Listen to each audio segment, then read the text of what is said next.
Alright guys, good evening. We're going to start chemistry today. So can anyone tell me what are the different states of matter? Yes, Solid, liquid and gases. solid, liquid and gaseous. The first chapter is solid state. Now, how is solid state different from liquid and gaseous? The number of particles are very close to each other in solid state, and in liquid they are farly aparted from each other, and in gases they are more farly distributed. Okay. So what does that do to the surface of the object or the shape of the object? The solid has a definite shape, and in Definite liquid, shape, yes. So solid state has a definite shape because the particles are closely bonded to each other, they create a surface, which is not the condition with liquid or gaseous. Now, we all know that anything that is in solid state, when heat is applied to it, it will melt and it will go into a liquid state. The point at which the solid state will become liquid is called as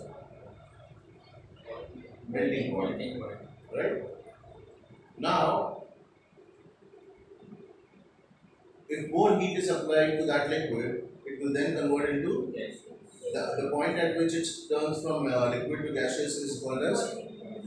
If you look behind, you have the whole periodic table in front of you. And on the periodic table, there is one thing that is always mentioned. That is its melting point. Right? Melting point means that the temperature at which it will change from solid to liquid.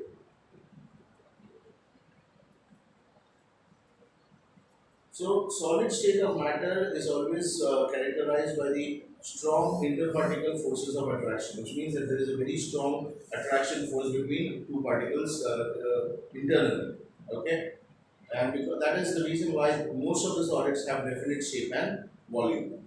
Now they say most of the solids. Why is that? Are there solids that don't have definite shape? Can you think of any such solid which does not have a definite shape?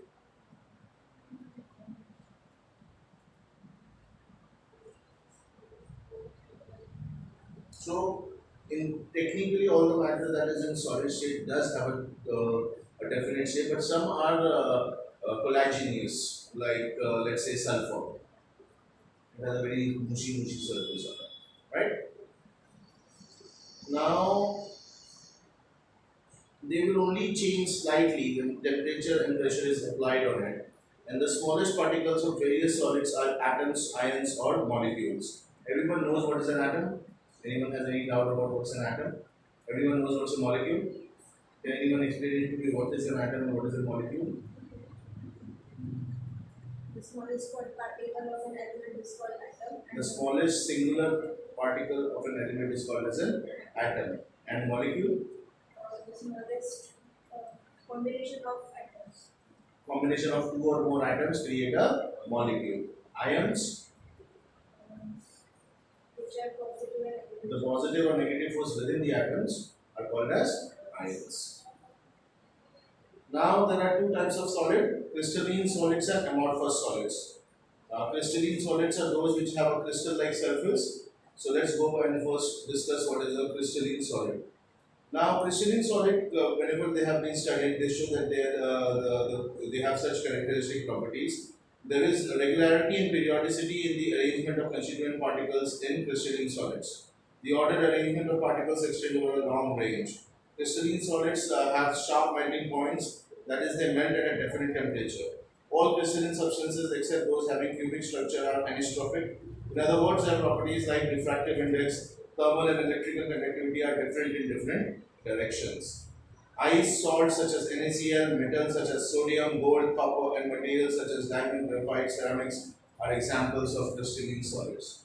So, have you ever taken a grain of salt? It looks like it has a particular shape to it, right? It's like it's a crystal. Diamonds are crystals. Gold, the surface of gold is crystalline in structure.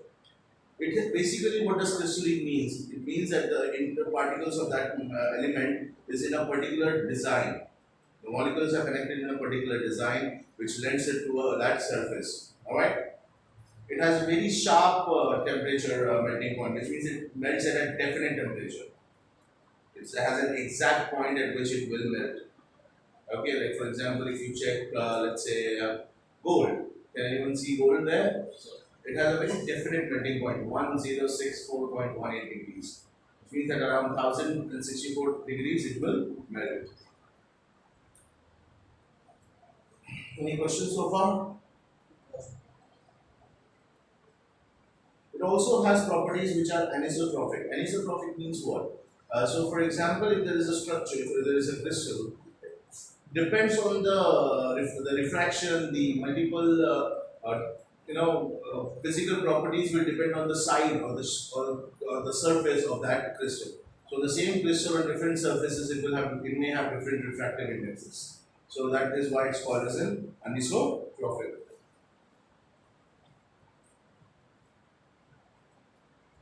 Most of the crystalline solids are polycrystalline in nature, which means that one single granule of crystalline gets added with another crystal which creates a chain. So they are not actually one; they are more than one, right? Single crystals are very difficult to obtain. Diamond is an example of a naturally formed single crystal. All right. Now coming to the second part, the amorphous solids. Uh, when you have a when you have any matter in liquid state, the particles are always in constant motion. The stop action photograph of a liquid describes the amorphous state. In fact, they are super cooled liquids. Amorphous solids have the following characteristics. So, what's an amorphous solid? Basically, it's like a liquid that has been just stopped. So, you may think that the particles are still in motion, but they are not in motion. They've just been stopped. So, basically, they are very cooled liquids. Very, very cooled liquids. So, what is the properties of this particular kind of solid? The constituent particles are amorphous, are randomly arranged. The particles do not have long range order structure, but they have a short range order. Amorphous solids do not have sharp melting points. They melt gradually over a temperature interval. On heating, amorphous solids gradually and continuously soften and start to flow. So amorphous solids, they don't have very sharp melting points. They will slowly melt, and it will happen in an interval. When you heat these amorphous solids, they will slowly soften and then start to flow. These are isotropic, which means their properties are independent of direction of measurement. So all over the surface they have similar properties. So they will exhibit the same magnitude in every direction. You have examples like glass, plastic, rubber, tar, and metallic glass, which is a metal or metalloid alloy, are few examples of amorphous solids. So, for example, if you take glass, it looks like water has just been frozen, right? So, even like that for plastic, it has a very smooth surface. So, that is because it's a very highly cooled liquid. Now, coming to isomorphism and polymorphism. Before we start that, any questions so far? Nothing?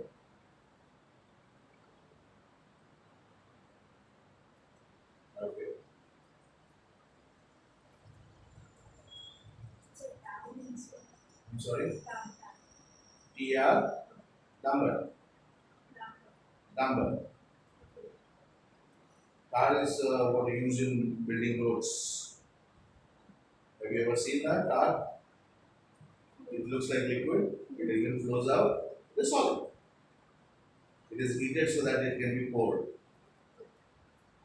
Similarity or dissimilarity in crystal structure of different solids is described as isomorphism and polymorphism. Isomorphism means when two or more substances that have the same crystal structure, they are called isomorphous. These substances, the chemical composition has the same atomic ratio. For example, we have sodium ferrous, magnesium oxide, sodium nitrate, and calcium carbonate. These are some isomorphous pairs, and their atomic ratios are 1:1, 1:1:3, respectively. So basically, what is isomorphism? When two or more such substances they have the same crystal structure, and their chemical composition has the same atomic ratio.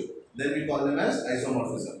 Now, polymorphism, a single substance that exists in two or more forms of crystal structures is said to be polymorphous. Polymorphs of a substance are formed under different conditions. For example, calcite and aragonite are two forms of calcium carbonate. Alpha quartz, beta quartz, and cristobalite are three of the several forms of silica. Polymorphism occurring in elements is called allotropy. For example, three polymorphic allotropic forms of carbon are diamond, graphite, and fullerene. So last year when we were studying carbon and its compound, last year, we came to know about various forms of carbons, right? Now you have come to know that these allotropic forms are also known as polymorphic. What are they also known as?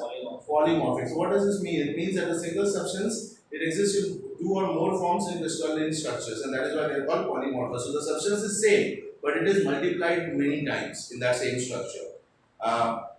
So calcite and aragonite are calcium carbonates, alpha quartz, beta quartz are the various forms of silica, and even you have multiple forms of carbon as well. Okay? Any questions so far? They are type of silica.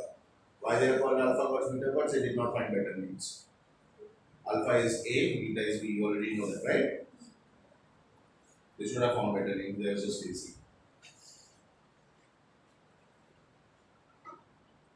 Many crystalline forms of silica found in nature, three of them are alpha quartz, beta quartz, and cristobalite. You can see those alpha quartz, beta quartz, and cristobalite. Yeah. Classification of crystalline solids. Crystalline solids are also classified into four other categories. They are ionic solids, covalent network solids, molecular solids, and metallic solids. Now coming to ionic solid crystals. So ionic crystals have the following characteristics. The constituent particles of ionic crystals are charged ions. The cations and anions may differ in size. Each ion of a given sign of charge is bonded to ions of opposite charge around it by a Coulomb force. In other words, the particles of ionic crystals are held by electrostatic force of attraction between the oppositely charged ions. Ionic crystals are hard and brittle. They have high melting points. These are non-conductors of electricity in solid state. However, they are good conductors when melted or dissolved in water. तो आयनिक crystals क्या हैं? ये ऐसे हैं जिनके ions charge होते हैं, इनके कैशंस और आयन्स अलग अलग साइज के हो सकते हैं। हर एक आयन का एक पर्टिकुलर चार्ज है जो कि ऑपोजिट चार्ज्ड आयन से बॉन्ड हो जाता है और वो एक दूसरे को जोड़े रखता है इलेक्ट्रोपॉजिटिविटी फोर्स ऑफ अट्रैक्शन से। आयन क्रिस्टल्स हार्ड होते हैं और ब्रिटल होते हैं और उनका मेल्टिंग पॉइंट हाई होता है। अगर वो अपने सॉलिड स्टेट में है तो वो कभी भी इलेक्ट्रिसिटी कंडक्ट नहीं करेंगे, but once they are in a liquid state they will conduct electricity. Can you think of an example without looking down? Can you think of an example without looking down, Aditi? No, you won't look down. So NaCl is an example, which means salt. Salt in a crystal state will obviously not be a good conductor of electricity, but if you melt salt in water, it becomes an electrolytic liquid, and then it will conduct electricity very, very quickly. Okay? So that is the reason why we don't put normal water in batteries, because it will have some amount of NaCl in it, and when NaCl would be when NaCl will have its ions will have electricity charge in it, it will quickly conduct the electricity, which can be very fatal. Now coming to covalent network crystals. So covalent network crystals have characteristics which are as follows. The constituent particles in covalent networks solids are atoms. The atoms in these crystals are linked by a continuous system of covalent bonds. The result is a rigid three-dimensional network that forms a giant molecule. The entire crystal is a single molecule. As a result of rigid and strongly bonded structure, covalent network crystals are very hard. In fact, they are the hardest and most incompressible of all the materials. These crystals have high melting and high boiling points. The electrons are localized in covalent bonds and hence are not mobile. As a result, covalent solids are poor conductor of heat and electricity. For example, diamond, quartz, boron, nitride, carbon drum are all covalent network solids. So, what is a covalent network solids? As the name suggests, covalent and network, it's basically a collection of multiple crystals that forms a single molecule. Not multiple molecules, a single molecule. They bond together and they create a very rigid three-dimensional structure. Rigid because it doesn't move. It will have. So, they'll have a very strong molecular structure because they'll have multiple tiers that creates that kind of strength. They are one of the hardest materials known on Earth, and because of this high covalent bond that they have, it's very difficult to compress it.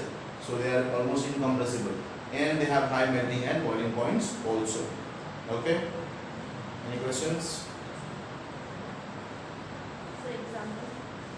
We have examples as diamond, quartz, boron, nitride, carborundum. These are all covalent network solids.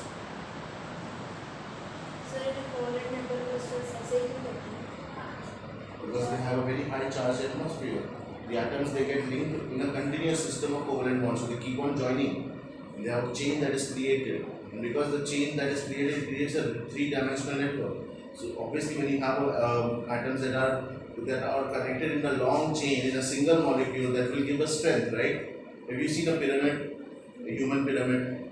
Yeah. If you only put three men down, three men in the middle, and three men in the top, will it work?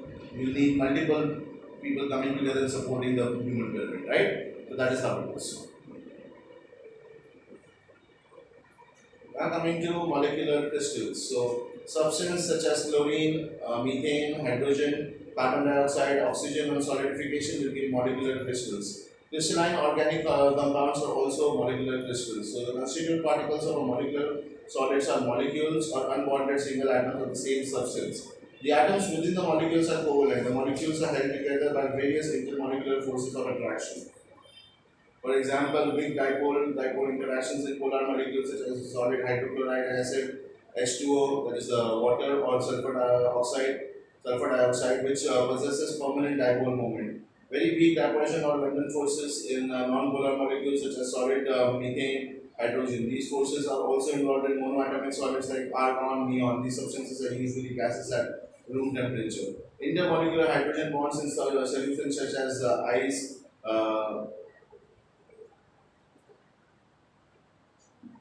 hydronatric hydronatric acid, hydrogen ferrous, and so forth. Because of weak intermolecular attractive forces, molecular solids are usually soft substances with low melting points. These solids are poor electrical conductors and are good insulators.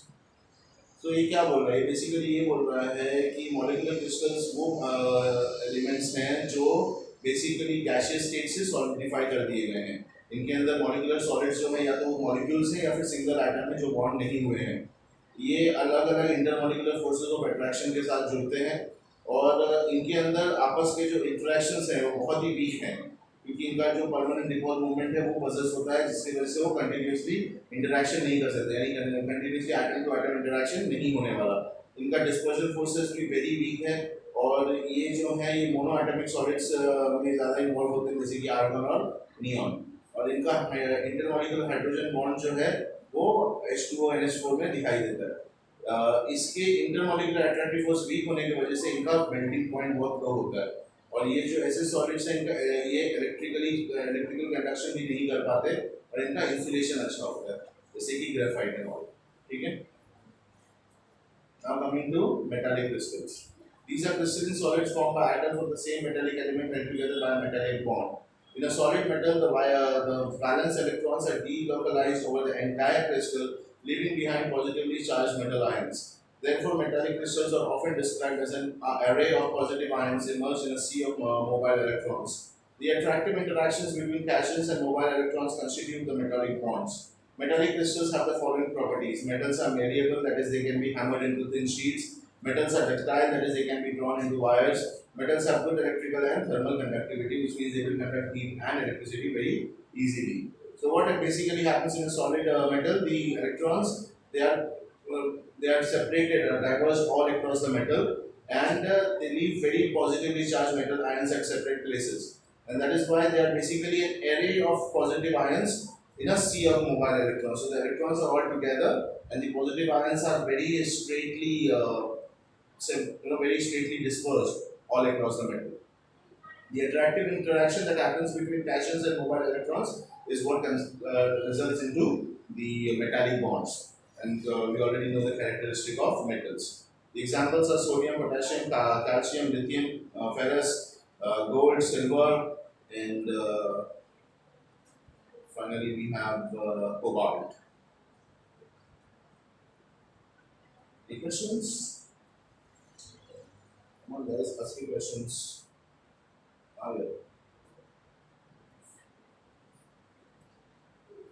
No questions. Are you understanding or not? Why is this going like this? You should have taken notice this. I wasn't going to throw it.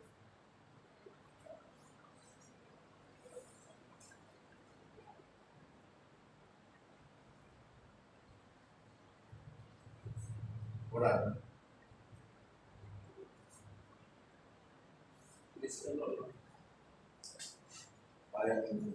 Yes, in August.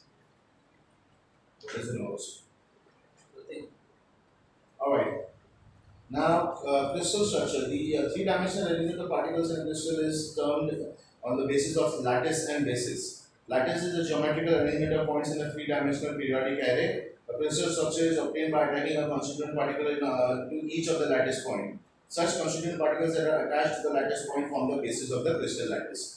तो जो points पे वो बनते हैं उसको हम लोग क्या कहते हैं, लैटिस कहते हैं. लैटिस मतलब एक स्ट्रक्चर बनाता है और जो उस पॉइंट्स को जोड़ते हैं उसको हम बेसिस कहते हैं. ठीक है, मतलब जो ऐसा लैटिस है, एक स्ट्रक्चर बन रहा है, तो उसको हम लैटिस कहेंगे. उस लैटिस को जोड़ने के लिए कुछ लगेगा ना, उसको हम बेसिस कहते हैं. क्या कहते हैं? ठीक है. यहाँ पे properties of 4 type of crystalline solids है, इसको पढ़ना है, याद करना है, बहुत इंपॉर्टेंट है. इजी नहीं है बट याद करना पड़ेगा, so please mark low. Crystal lattice is also called space lattice of crystal. Thus, crystal is a structure that results by attaching a basis to each of the lattice points. It is represented by the following equation: lattice plus basis is equal to crystal. So you see, lattice is in a three-dimensional state, and then you have a basis for each of that lattice, and then it creates a crystal. Simple enough? Okay. Now coming to unit cell. The space lattice of a crystal is built up of a three-dimensional basic pattern. This basic pattern is repeated in 3 dimensions to generate the entire crystal. The smallest reporting structural unit of a crystalline solid is called a unit cell. So the space lattice of a crystal is built up 3 dimensionally. So you have basic as well as lattice, basic lattice. The smallest repeating structural unit of a crystalline is called a unit cell. What is it called? Very good. When unit cells are stacked together to generate the crystal, each unit cell shares its faces, edges and corners with neighboring unit cells. It is important to understand that the geometric shape of a unit cell is same as that of a macroscopic crystal. For example, if the crystal has cubic shape, then the unit cell will also have its constituent particles arranged to form a tiny cube. तो crystal जिस shape का होगा उतना ही वही shape का एक unit होगा. Unit के चारों तरफ दूसरे यूनिट्स होंगे और ये सब यूनिट्स मिलके एक पूरा का पूरा क्रिस्टल क्रिएट करेंगे. तो अगर क्रिस्टल क्यूब का है तो यूनिट भी क्यूब होगा. अगर क्रिस्टल काइट शेप पिरामिड है तो यूनिट भी काइट शेप पिरामिड होगा. ठीक है. The dimensions of unit cell along the 3 axes are denoted by symbols A, B and C. The angles between these axes are represented by the symbols alpha, beta and gamma. नहीं, delta है gamma क्या हो? हाँ, alpha, beta and gamma as shown in figure 1.1. तो basically इनका जो access है उसका क्या सिंबल है? A, B और C. एक्सेस मतलब लेंथ, ब्रेथ और हाइट. ठीक है, वो A, B और C से मेजर हो रहा है और आपस में जो एंगल है between length and breadth, between breadth and height, उसको हम अल्फा, बीटा और गामा से मेजर करते हैं. क्योंकि जरूरी नहीं है कि दोनों साइड सेम हो. तुमको 3 डायमेंशनल एक्सिस समझ में आता है, बराबर. अभी अगर समझो ये दोनों पॉइंट्स हैं तो इधर से इधर तक का एंगल अलग हो सकता है, इधर से इधर का भी अलग हो सकता है, इधर से इधर का भी अलग हो सकता है. It can be like this also ना. It's not necessarily like this only, it can be like this also when the angle created will be different. ठीक है. Now coming to types of unit cells. There are 4 types of unit cells: primitive or simple unit cell. In primitive unit cell, the constituent particles are present at its corner only. Body-centered unit cell. In this type unit cell, one constituent particle is present at the center of its body in addition to the corner particles. Face-centered unit cell. This unit cell consists of particles at the center of each of the faces in addition to the corner particles. And base-centered unit cell, in which the unit cell consists of particles at the center of any 2 of its opposite forces in addition to the corner particles.